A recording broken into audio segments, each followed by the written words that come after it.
Exercise 4.2 में हमारे पास question number 1 है कि find the 15 term of arithmetic sequence 2, 5, 8 and so on. अब इसमें हमारे पास जो सीक्वेंस की फर्स्ट टर्म है वो है 2, और अरिथमेटिक सीक्वेंस में जो ख़ास बात होती है वो होती है कॉमन डिफरेंस। कॉमन डिफरेंस किसी भी टर्म में से प्रीवियस टर्म को माइनस करने से आता है। सो 5 माइनस 2 से हमारे पास आंसर आएगा 3। अब हमारे पास एन टर्म का जो फार्मूला है वो है a plus n minus 1 into d. N का मतलब nth टर्म, a का मतलब फर्स्ट टर्म, n का मतलब रोल नंबर और d का मतलब कॉमन डिफरेंस।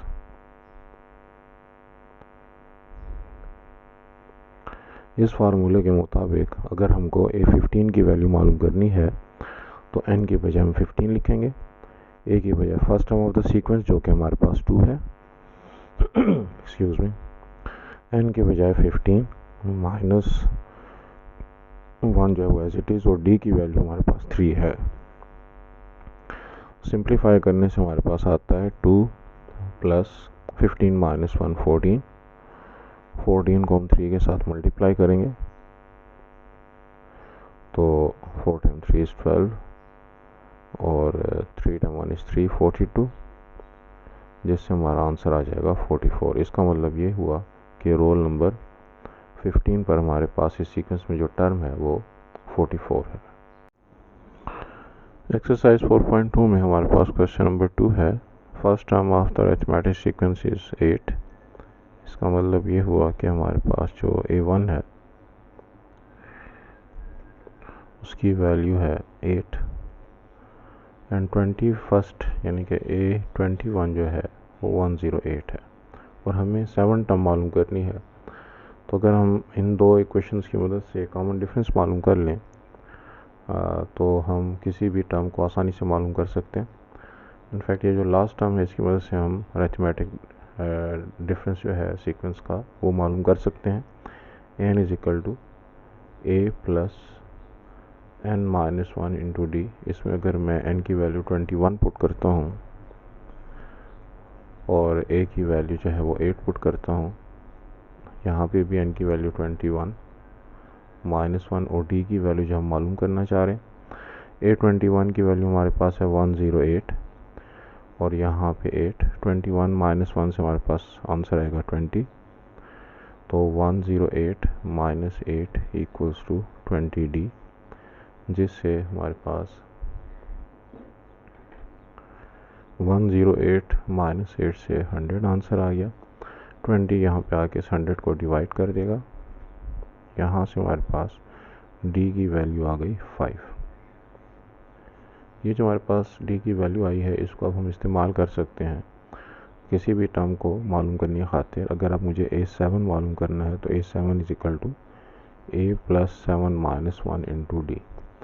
इस फार्मूले में जब मैं वैल्यूज़ की पुटिंग करता हूँ तो a7 के लिए a की वैल्यू हमारे पास 8 है, n की वैल्यू 7 माइनस 1 और d की वैल्यू है हमारे पास 5। So a7 is equal to 8 plus 7 minus 1 6, 6 time 5 is 30। अब 8 प्लस 30 से हमारा आंसर आएगा 38। तो इसका मतलब ये हुआ कि रोल नंबर 7 पर हमारे पास जो टर्म है वो 38 है। क्वेश्चन नंबर 3 में है find number of terms in sequence 6, 9, 12 up to 78। अब इस सवाल में हमारे पास जो लास्ट टर्म है वो हमको गिवन है, तो an का फार्मूला है a plus n minus 1 into D.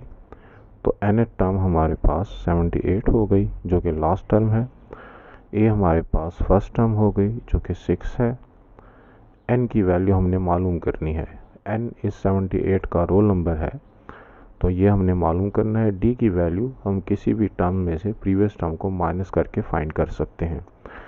12 minus 9 से हमारे पास 3 आएगा। अब इस इक्वेशन को अगर मैं सॉल्व करता हूँ तो 78 minus 6 is equal to 3n minus 3। 78 minus 6 से 72 और यहाँ पे 3n minus 3 as it is 72 के पास हम इस 3 को लेकर आते हैं, 72 प्लस 3 हमारे पास 75 हो जाएगा। 75/3 से n की वैल्यू हमारे पास 25 आ जाएगी। इसका मतलब ये हुआ कि ये जो 78 है ये रोल नंबर 25 पर है, या यहाँ पे इस सीक्वेंस में जो टर्म्स की तादाद है वो 25 है। क्वेश्चन नंबर 4 में हमारे पास है the nth term of a sequence an is equal to 2n plus 7 show that it's an arithmetic progression. तो हम इसे आसानी से प्रूव कर सकते हैं। अगर हम a1 की वैल्यू लें तो n की बजाय 1 पुट करने से ये बनेगा 2 into 1 plus 7, जिसकी वैल्यू बनी 2 plus 7 equals to 9। इस तरीके से अगर मैं a2 की वैल्यू निकालूं तो वो बनेगा 2 into 2 plus 7, 4 plus 7 equals to 11। इसी तरीके से अगर a3 की वैल्यू मालूम करूं तो 2 into 3 plus 7, 2 times 3 is 6, 6 plus 7 is equal to 13। तो अगर हम a2 minus a1 चेक करें तो वो आता है 11 minus 9 जो कि 2 के बराबर है। और इसी तरीके से a3 minus a2 अगर हम चेक करें तो वो आता है 13 minus 11 जो कि 2 के बराबर है। इसका मतलब ये है कि सीक्वेंस में कॉमन डिफरेंस जो है वो मौजूद है, और जब कॉमन डिफरेंस हो तो इसका मतलब ये होता है कि वो अरिथमेटिक सीक्वेंस है। लिहाजा अब हम nth टर्म के फार्मूले के ज़रिए से, जो कि है an is equal to a plus n minus 1 into d, किसी भी टर्म को मालूम कर सकते हैं। अगर मैं a7 मालूम करना चाहता हूँ तो a7 is equal to a plus 7 minus 1 into d। अब यहाँ पे मैं सीक्वेंस की जो फर्स्ट टर्म है जो कि हमारे पास 9 आई है उसको लिखता हूँ 7 minus 1 से 6, और कॉमन डिफरेंस की वैल्यू जो हमने निकाली है वो है 2। तो a7 की वैल्यू इसकी मदद से हमारे पास आ जाएगी 9 plus 6 times 2 is 12, जो कि 9 plus 2 11 21 आती है। क्वेश्चन नंबर 5 में है कि show this sequence log of a, log of ab, log of ab square is arithmetic sequence and find its nth term। अब हमारे पास जो a1 है उसकी वैल्यू है log of a। इस तरह से a2 जो है वो है log of ab। इसको मैं ब्रेक करके log of a plus log of b लिख सकता हूँ। इसी तरीके से a3 जो है वो है log of ab स्क्वायर, जिसको तोड़ के log of a plus log of b square लिखा जा सकता है। और लॉज ऑफ लॉग जो हैं उनको इस्तेमाल करते हुए ये 2 जो है हम शुरू में लिख सकते हैं। तो अब हमारे पास कॉमन डिफरेंस जो है वो लाई करता है log of b की सूरत में, क्योंकि a2 minus a1 log of b की वैल्यू देगा, और अगर a3 माइनस a2 करें तो वो भी log of b की वैल्यू देगा। तो इसका मतलब ये हुआ कि d की वैल्यू हमारे पास log of b है। इस d की वैल्यू को इस्तेमाल करके हम nth टर्म मालूम कर सकते हैं। an का फार्मूला है a plus n minus 1 into d, और इस फार्मूले में मैं a की बजाय log of a लगाता हूँ, n minus 1 as it is, और d की बजाय log of b।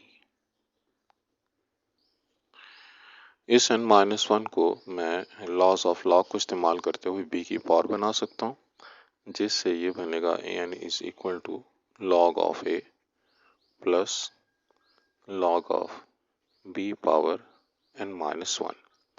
अब हमारे पास दोबारा हम लॉज ऑफ लॉग को अगर इस्तेमाल करें तो ये प्लस जो है ये प्रोडक्ट में कन्वर्ट किया जा सकता है। तो a b power n minus 1 हमारे पास nth टर्म की वैल्यू आ गई। क्वेश्चन नंबर 6 में है कि find the k if 2k plus 7, 2k 6k minus 2, 8k minus 4 are in arithmetic progression. और सीक्वेंस भी हमको मालूम करना है। तो इसमें अगर हम a2 माइनस a1 की वैल्यू को a3 माइनस a2 के इक्वल प्रूफ कर सकें तो इसका मतलब ये है कॉमन डिफरेंस लाई करता है। और कॉमन डिफरेंस तो लाई करता है, हमको के की वैल्यू को मालूम करना है। तो A2 माइनस A1 के हिसाब से 6K minus 2 minus 2K plus 7, और यहाँ पे A3 के हिसाब से 8K माइनस 4 माइनस, और A2 की वैल्यू है 6K माइनस 2। सिंप्लीफाई करने से हमारे पास आएगा माइनस 2K माइनस 7, यहाँ पे 8K माइनस 4 से, और माइनस 6K प्लस 2। तो 6K और माइनस 2K लाइक टर्म्स हैं, जिससे 4K आएगा। इस तरीके से माइनस 2 और माइनस 7 लाइक टर्म्स हैं, माइनस 9। इस तरीके से यहाँ पे भी 8K माइनस 6K से 2K आ गया, और माइनस 4 और प्लस 2 से माइनस 2। अगर इसको हम सॉल्व करें तो 4K minus 2K is equal to minus 2 plus 9। इससे हमारे पास 2K आंसर आ गया, और माइनस 2 प्लस 9 से हमारा आंसर आया 7। लिहाजा K की वैल्यू हमारे पास 7/2 आनी चाहिए। ये K की वैल्यू अगर हम A1 A2 वगैरह में पुट कर दें तो A1 की वैल्यू जो मेरे पास है 2K प्लस 7, तो यहाँ पे K की वैल्यू 7/2 पुट करने से हमारे पास 2 को कैंसिल कर देगा, जिससे हमारे पास 7 प्लस 7 बच जाएगा, जो कि 14 के बराबर है। लिहाजा सीक्वेंस की फर्स्ट टर्म जो है वो 14 होनी चाहिए। A2 की वैल्यू हमारे पास 6K माइनस 2 के बराबर है। यहाँ पे भी मैं अगर K की वैल्यू 7/2 पुट करता हूँ तो 2 6 को काट के 3 कर देगा। 3 times 7 is 21, 21 minus 2 is equal to 19, और A3 की वैल्यू हमारे पास है 8K माइनस 4। तो यहाँ पे भी अगर मैं 8 की वैल्यू पुट करता हूँ, मैं K की वैल्यू पुट करता हूँ 7/2 माइनस 4, तो ये 8 को काट के 4 कर देगा। 4 टाइम्स 7 इज 28, 28 माइनस 4 से 24। लिहाजा हमारा सीक्वेंस जो है वो बना 14, 19, 24 एंड सो ऑन, और इसमें हमारे पास 5 यूनिट्स का डिफरेंस है।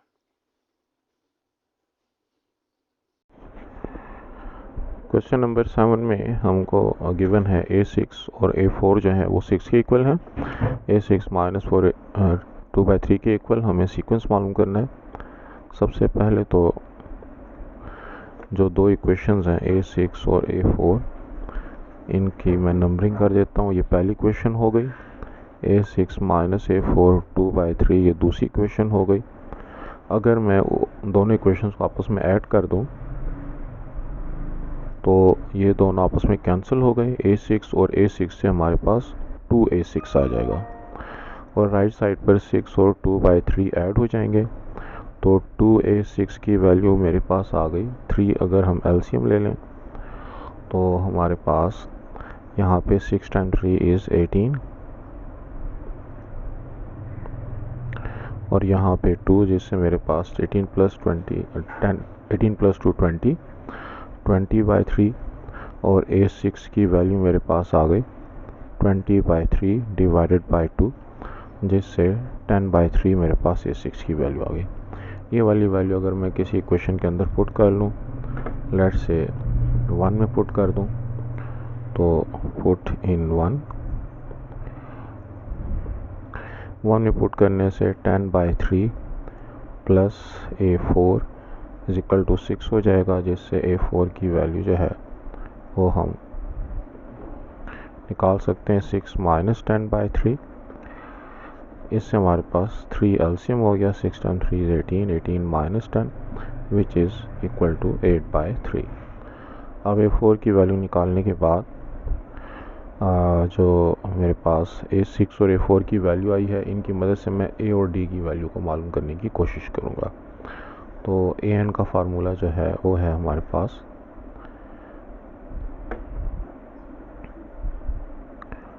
A plus N minus 1 into D।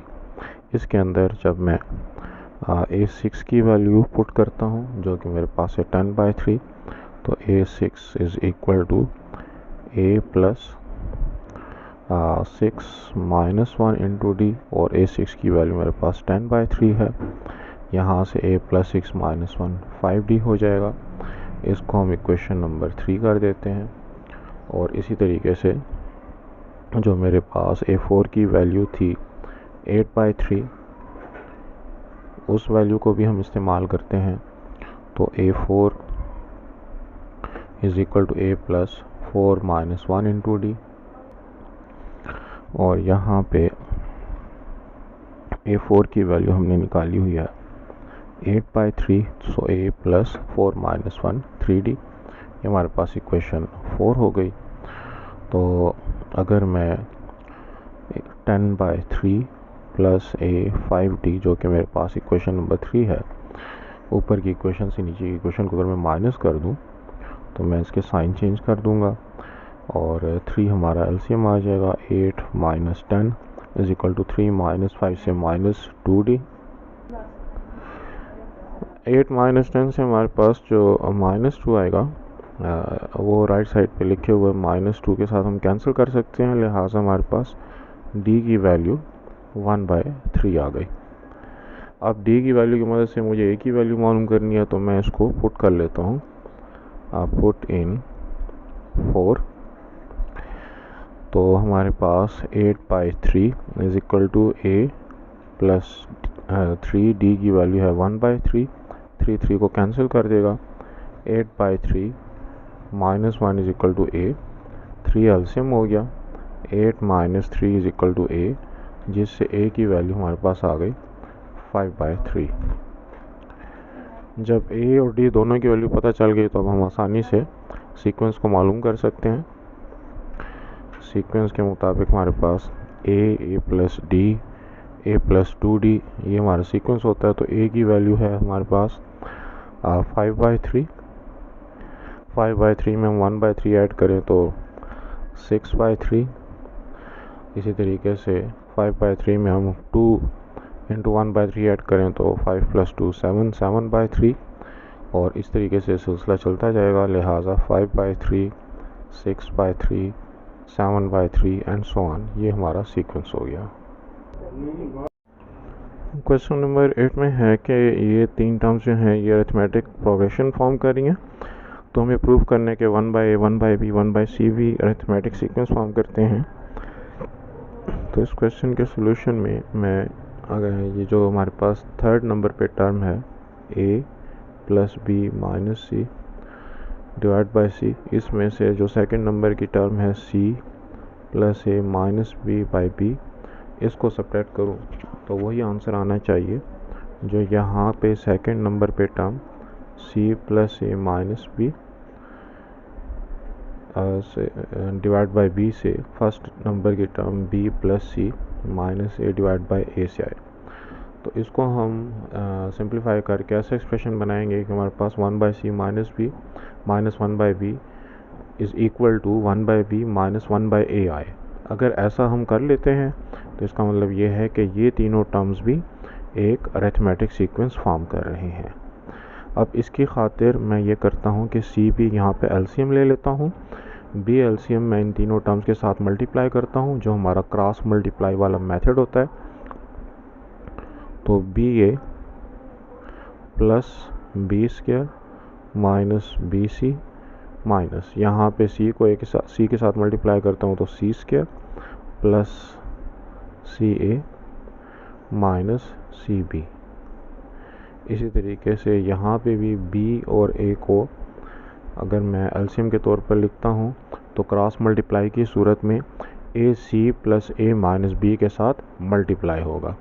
जब A इसके साथ मल्टीप्लाई होता है तो CA plus A² minus AB, और यहाँ पे जब मैं B को इन तीनों टर्म्स के साथ मल्टीप्लाई करता हूँ तो B² plus BC minus BA।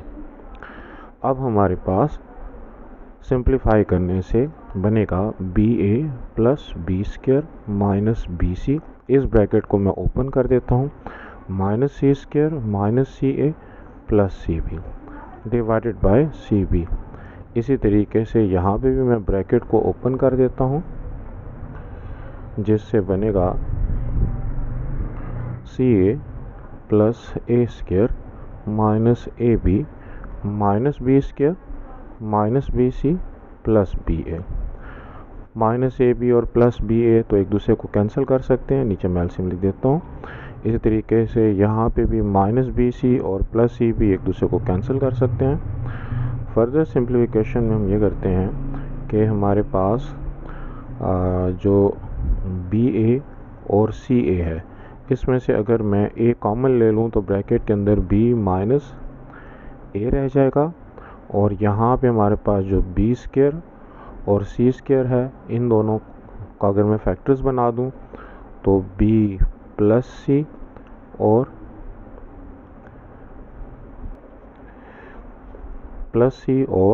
B minus सी।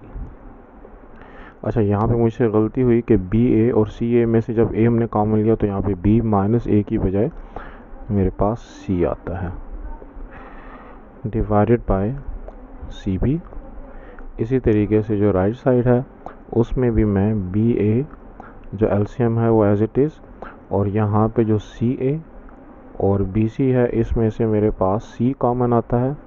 सी कॉमन लेने से यहाँ पे मेरे पास ए बचा और इसके पास बी बचा, और ये जो ए स्क्र और बी स्क्र है इसमें से अगर हम इनके हम फैक्टर्स बना दें तो ए प्लस बी और ए माइनस बी हमारे पास इसके फैक्टर्स बनते हैं।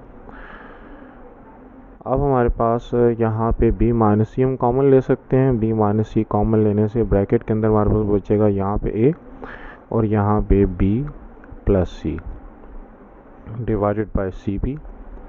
और इसी तरीके से राइट साइड पे a माइनस बी यहाँ पे भी है, यहाँ पे भी है, इसको भी हम कॉमन ले सकते हैं। a माइनस बी कॉमन लेने से यहाँ पे हमारे पास बचेगा c, यहाँ पे a plus b divided by b plus a।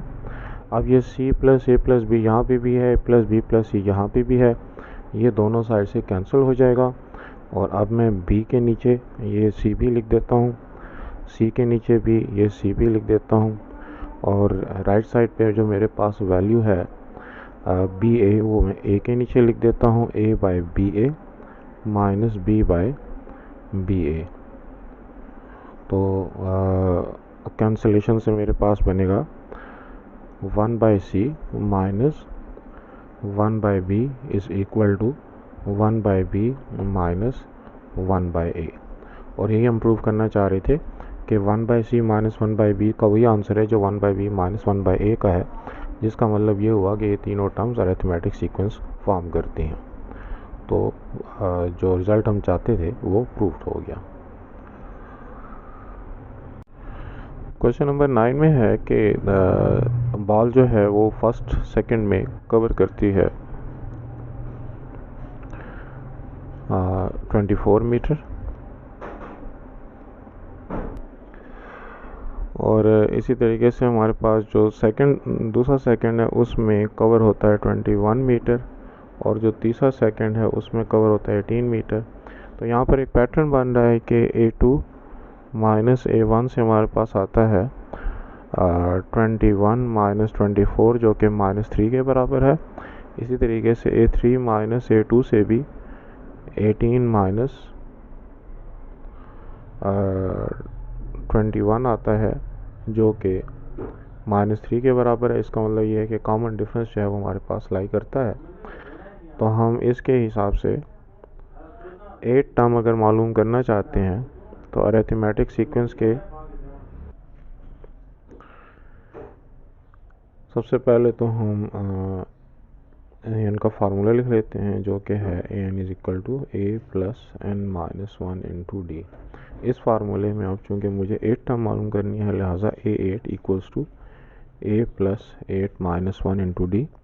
इसके अंदर वैल्यूज़ की पुटिंग की सूरत में मेरे पास a8 आ जाएगा। a की वैल्यू है 24, n की वैल्यू 8 माइनस 1 7, और d की वैल्यू यहाँ पे हमने जो कॉमन डिफरेंस निकाला है दो केसेस में वो -3 के बराबर है।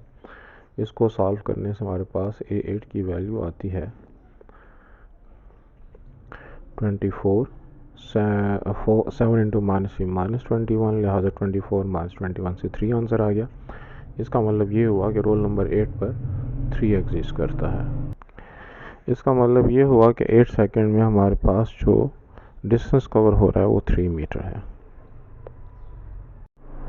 क्वेश्चन नंबर 10 में है कि population of a town decreases by 500 each year. तो 1960 में जो पॉपुलेशन है वो हमको गिवन है 20135, और चूँकि हर साल 500 की कमी हो रही है तो कॉमन डिफरेंस -500 हो गया, और हमको 1970 की जो पॉपुलेशन है वो मालूम करनी है। अब 1960 से 1970 तक हमारे पास 11 ईयर्स बनते हैं। इसका मतलब ये हुआ कि हमको A11 जो है इस सीक्वेंस का मालूम करना है। तो an का फार्मूला हमारे पास a plus n-1 into D के फार्मूले से इसमें अगर मैं A11 पुट करता हूँ तो जो 1960 जो हमारा फर्स्ट ईयर है यहाँ पे उसकी पॉपुलेशन है 20135, और n की बजाय हम 11 लगा देते हैं, d की बजाय -500 लगा देते हैं, और इसकी सिंप्लीफिकेशन से ये बनता है 20135, और 11 - 1 10, -5 को अगर हम 10 के साथ मल्टीप्लाई करें तो इससे बनता है 5 0 0 और 0। तो कैलकुलेटर का अगर हम इस्तेमाल करें तो 20135 माइनस 5000, सो 15135 जो है वो पॉपुलेशन होगी 1970 में। क्वेश्चन नंबर 11 में है हमारे पास Ahmad and Ikram can climb 1000 feet in the first hour and 100 feet in each succeeding hour. When will they reach 5400 feet hill? तो फर्स्ट आवर में जो वो कवर करते हैं वो है 1000 फीट, और कॉमन डिफरेंस जो है वो 100 फीट का हो गया, क्योंकि हर एडिशनल आवर में वो 100 कवर कर लेते हैं। तो जो लास्ट आवर है उसमें उन्होंने जो कवर किया है वो है 5400। तो हमें मालूम करना है कि ये जो क्लाइंब हुआ है ये कितने आवर्स में हुआ है, यानी कि आखिरी आवर का रोल नंबर क्या है। तो an is equal to a plus n-1 into d, जो हमारे पास अरिथमेटिक सीक्वेंस का फार्मूला है इसके अंदर हम वैल्यूज़ की पुटिंग कर देते हैं, जिससे ये बनेगा 5400। यहाँ पे a की बजाय 1000 जो कि फर्स्ट आवर की जो क्लाइंब है, और n-1 के हिसाब से n चूँकि हमें मालूम करना है एज इट इज़ रहेगा, d की वैल्यू हमारे पास 100 है, तो 5400 माइनस ये 1000 दूसरी तरफ चला जाएगा is equal to n-1 into 100, ये बनेगा 4400। अगर हम इसमें 1000 माइनस कर दें और ये 100 आके इसको डिवाइड कर देगा, n-1 ये 2 ज़ीरो इसके साथ कैंसिल हो गए, तो 44 + 1 -1 दूसरी तरफ जाएगा तो +1, लिहाजा n की वैल्यू हमारे पास 45 आ गई।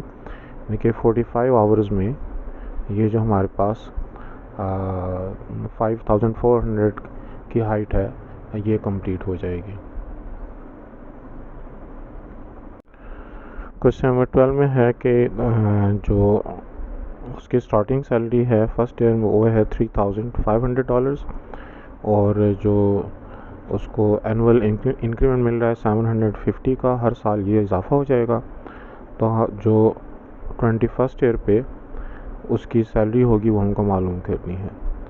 तो हम यहाँ पे an का formula a plus n-1 into D के हिसाब से A21 अगर मालूम करना चाहें तो a की वैल्यू 3500, n की वैल्यू 21 और d की वैल्यू जो है वो 750। अब ये वाली वैल्यू हम कैलकुलेटर के ज़रिए से मालूम कर सकते हैं। 21 - 1 20 इंटू 750। तो कैलकुलेटर अगर हम इस्तेमाल करें तो 3500 500 प्लस 20 मल्टीप्लाइड बाय 750, तो ये बनी 18,500। इसका मतलब ये है कि जो 21st ईयर है उसकी जो सैलरी है वो इतने डॉलर होनी चाहिए।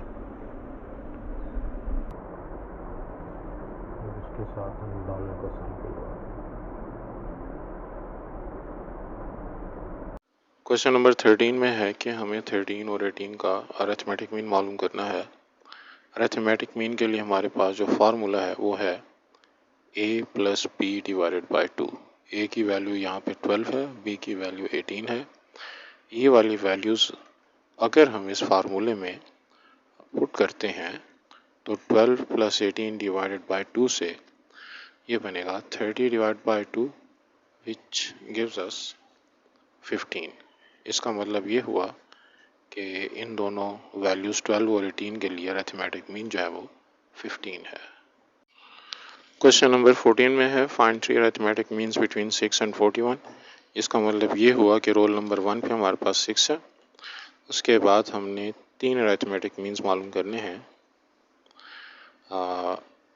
6 और 41 के बीच में। लिहाजा रोल नंबर 2 की वैल्यू भी मालूम करनी है, रोल नंबर 3 की वैल्यू भी, रोल नंबर 4 की भी, और रोल नंबर 5 पे जो है वो हमारे पास 41 आ रहा है। इसके हिसाब से जो हमारे पास an का फार्मूला है an is equal to a plus n minus 1 into d, इसकी मदद से मैं d की वैल्यू को मालूम करूँगा लास्ट वैल्यू को इस्तेमाल करते हुए। a5 की वैल्यू बनेगी a plus 5 minus 1 into D. अब a5 की वैल्यू है 41 और a की वैल्यू है मेरे पास 6, 5 माइनस 1 4d, और इसकी मदद से अगर मैं डी की वैल्यू मालूम करने की कोशिश करूं तो 41 minus 6 is equal to 4d। So 11 minus 6 मेरे पास आता है 5, तो 35/4 जो है ये मेरे पास डी की वैल्यू हो गई। डी की वैल्यू मालूम करने के बाद मैं इन अरिथमेटिक मीन्स को मालूम कर सकता हूँ। तरीका ये है कि मैं फर्स्ट टर्म में जब कॉमन डिफरेंस 35/4 ऐड करूँगा तो मेरे पास अगली टर्म आ जानी चाहिए। सो 4 एलसीएम 6 4s are 24 प्लस 35, इससे मेरे पास बना 5 प्लस 4 9 और 2 प्लस 3 5 59/4। इसी तरीके से जब मैं 59/4 में दोबारा 35/4 ऐड करता हूँ तो मेरे पास अगला अरिथमेटिक मीन आ जाएगा। यहाँ पे 4 एलसीएम 59 और 35 को अगर मैं ऐड करूँ तो 9 प्लस 5 14, 3 प्लस 1 4, 4 प्लस 5 9 94/4। और इसी तरीके से अगला अरिथमेटिक मीन मालूम करने के लिए 94/4 में अगर मैं 35/4 ऐड करूँ तो मेरे पास 4 एलसीएम और इन दोनों को ऐड करने से 5 प्लस 4 9 और 9 प्लस 3 12। तो ये जो मेरे पास 3 वैल्यूज़ आई ये मेरे 3 रिक्वायर्ड अरिथमेटिक मीन्स हैं। क्वेश्चन नंबर 15 में है हमारे पास कि an plus 1 plus b power n plus 1 upon n plus b n जो है वो a और b के बीच में अरिथमेटिक मीन है।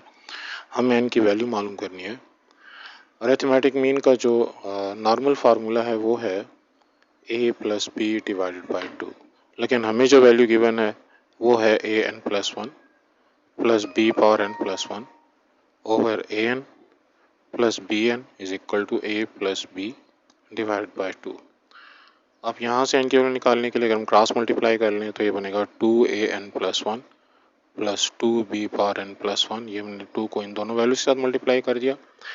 a प्लस b को अगर मैं मल्टीप्लाई करूँ an प्लस बी एन के साथ तो मेरे पास जो दो ब्रैकेट्स आते हैं उनको सिंप्लीफाई करने की ज़रूरत है। 2a power n plus 1 left side as it is. इस वैल्यू को जब मैं इसके साथ मल्टीप्लाई करता हूँ तो a पावर n प्लस 1, इसको हम इसके साथ मल्टीप्लाई करते हैं तो a b पावर n, इसको इसके साथ मल्टीप्लाई करते हैं तो b a पावर n, और इसको इसके साथ मल्टीप्लाई करते हैं तो b पावर n प्लस 1। अब हमारे पास जो दो लाइक टर्म्स हैं वो ये हैं और यहाँ पे जो दो लाइक टर्म्स हैं लेफ़्ट साइड और राइट साइड पर वो ये हैं। तो इसको आपस में कंबाइन करने से 2a power n plus 1 minus a power n plus 1 और इसी तरीके से 2b n plus 1 minus b power n plus 1। Right side पे हमारे पास जो दो टर्म्स रह गई, एक a b power n plus b a power n, तो इनकी सिंप्लीफिकेशन से 2 माइनस 1 से हमारे पास 1 आ जाएगा, तो a पावर n प्लस 1 और इसी तरीके से यहाँ पे भी b पावर n प्लस 1, यहाँ पे राइट साइड पे a b n plus b a n। Power के हिसाब से अगर मैं इनको तोड़ दूँ तो a power n into a plus b power n into b, right side पे a b n plus b a n। तो इनमें जब हम ये देखेंगे a की पावर में कहाँ कहाँ पे n है, तो एक यहाँ पे और एक यहाँ पे, इनको हम इकट्ठा कर देते हैं, और b की पावर में जो n है वो इन दो में। तो इसके हिसाब से अगर मैं इनको कंबाइन करता हूँ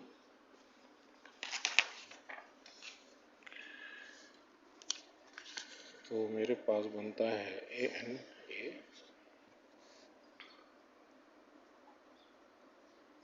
माइनस b a पावर, और राइट साइड पे हमारे पास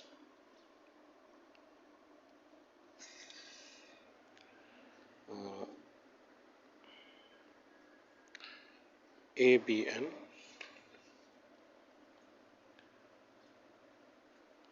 माइनस बी एन बी।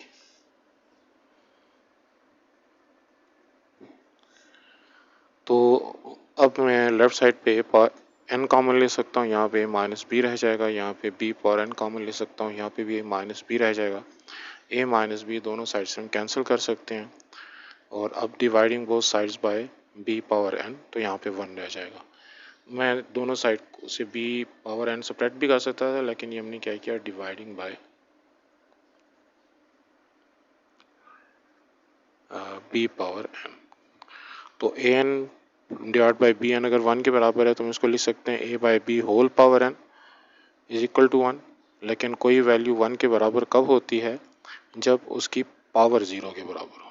तो इसके हिसाब से अब हम कंपैरिजन कर सकते हैं कि n की वैल्यू हमारे पास 0 होनी चाहिए, तब हम कह सकते हैं कि जो वैल्यू हमको गिवन है क्वेश्चन में वो a power n plus 1 plus b power n plus 1 upon a n plus b n, जाए ये अरिथमेटिक सीक्वेंस होगा।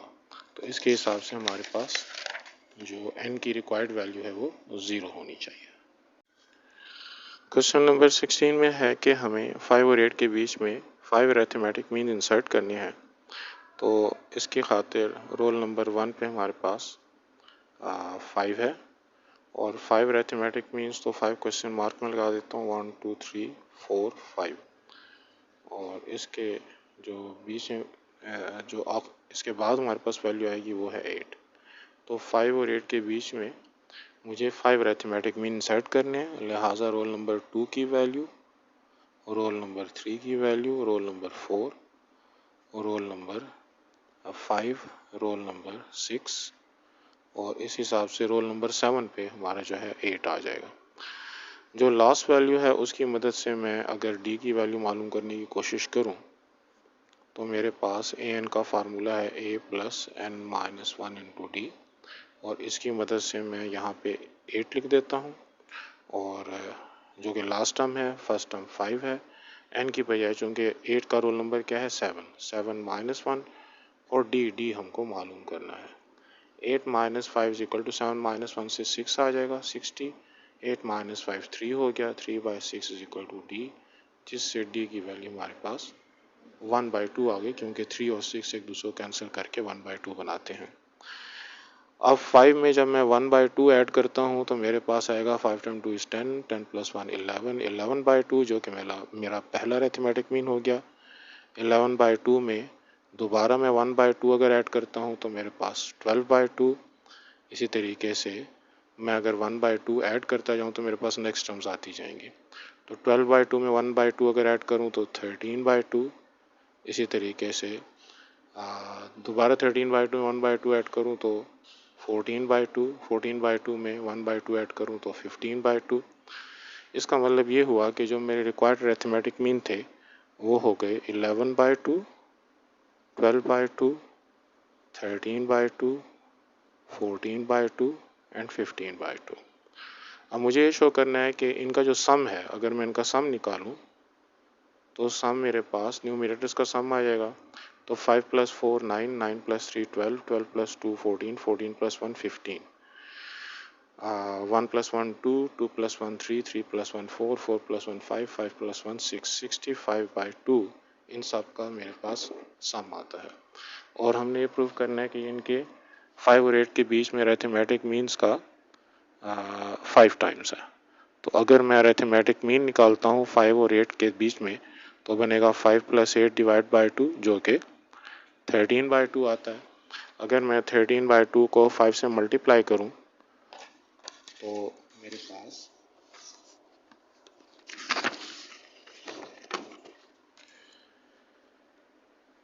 5 से मल्टीप्लाई करने की सूरत में 13/2 आएगा 65/2। ये वही वैल्यू है जो कि यहाँ पर इनके सम से आई है। तो इससे इसके हिसाब से प्रूव हो गया कि अरिथमेटिक मीन अगर एक निकाला जाए और उसको 5 से मल्टीप्लाई किया जाए तो हमारे पास जो 65/2 आता है वो जो सारे हमने ये 5 अरिथमेटिक मीन निकाले उनके सम के बराबर है।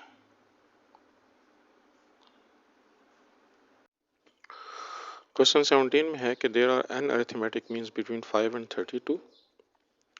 इसका मतलब ये है कि रोल नंबर 1 पर अगर मैं 5 लिखूं तो मुझे n अरिथमेटिक मीन्स जो है वो इंसर्ट करने हैं 5 में और 32 के बीच में।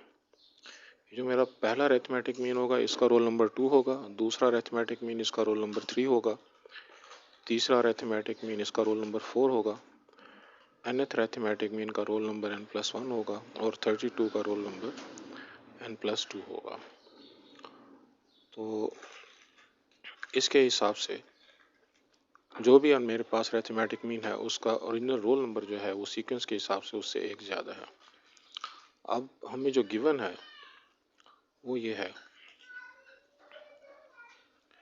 कि थर्ड और सेवन्थ अरिथमेटिक मीन का रेशो 7:13। अब जो थर्ड हमारे पास अरिथमेटिक मीन होगा रोल नंबर के हिसाब से वो बनेगा 4, क्योंकि रोल नंबर जो है वो उसकी पोजीशन से एक ज़्यादा है। इसी तरीके से जो सेवन्थ अरिथमेटिक मीन है उसका रोल नंबर होगा 8, यानी कि उससे एक ज़्यादा। तो इनकी जो रेशो हमको गिवन है वो है 7:13। मतलब ये हुआ कि रोल नंबर 4 पर जो तीसरा अरिथमेटिक मीन बन रहा है और रोल नंबर 8 पर जो कि सेवन्थ अरिथमेटिक मीन बन रहा है उनकी रेशो 7:13 है।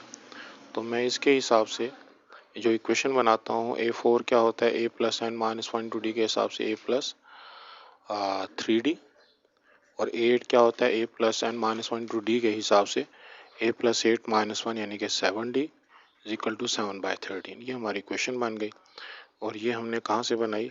जो हमारा अरिथमेटिक का फार्मूला है a + n-1 × d। अब इस इक्वेशन को सॉल्व करके मैं ए और डी में के बीच में एक रिलेशनशिप मालूम कर सकता हूँ। अगर मैं क्रॉस मल्टीप्लाई करूँ तो 13a + 39d is equal to 7a + 49d। इससे मेरे पास आता है 13a - 7a is equal to 49d - 39d। Simplify करके हमारे पास आता है जी 6a is equal to 10d। अब 6a - 10d इक्वल टू 0। इस इक्वेशन में मैं a की वैल्यू जो कि मुझको गिवन है 5 वो पुट कर सकता हूँ, क्योंकि इस सीक्वेंस की फर्स्ट टर्म 5 है। इससे मेरे पास आएगा 6 × 5 = 30 - 10d इक्वल टू 0। यहाँ से 30/10 इज इक्वल टू d, जिससे d की वैल्यू मेरे पास 3 आ गई। तो अब मुझे सीक्वेंस की फर्स्ट टर्म 5 पता है और इसके हिसाब से मुझे ए भी पता है, डी भी पता है। तो डी ऐड करते करते जाने से मुझे अगली टर्म्स मिलती जाएंगी। 5 + 3 8, ये पहला अरिथमेटिक मीन हो गया। 8 + 3 11, ये अगला अरिथमेटिक मीन हो गया। इसी तरीके से मेरे पास 11 + 3 14, ये अगला अरिथमेटिक मीन, और मैं इस तरह से जो है वो इसको आगे चला सकता हूँ। तो लास्ट टर्म जो है, अगर मुझे उसका रोल नंबर चाहिए तो an के फार्मूले से मेरे पास जो वैल्यू बनती है an is equal to a + n - 1 × d। इसके अंदर अगर मैं लास्ट टर्म 32 पुट करूं और फर्स्ट टर्म जो कि मेरे पास सीक्वेंस किया है 5 पुट करूं, तो n - 1 और d की वैल्यू मेरे पास 3 है। 32 - 5 इज इक्वल टू n - 1 × 3 हो जाएगा। यहाँ से मेरे पास बनता है जी 27/3 इज इक्वल टू n - 1।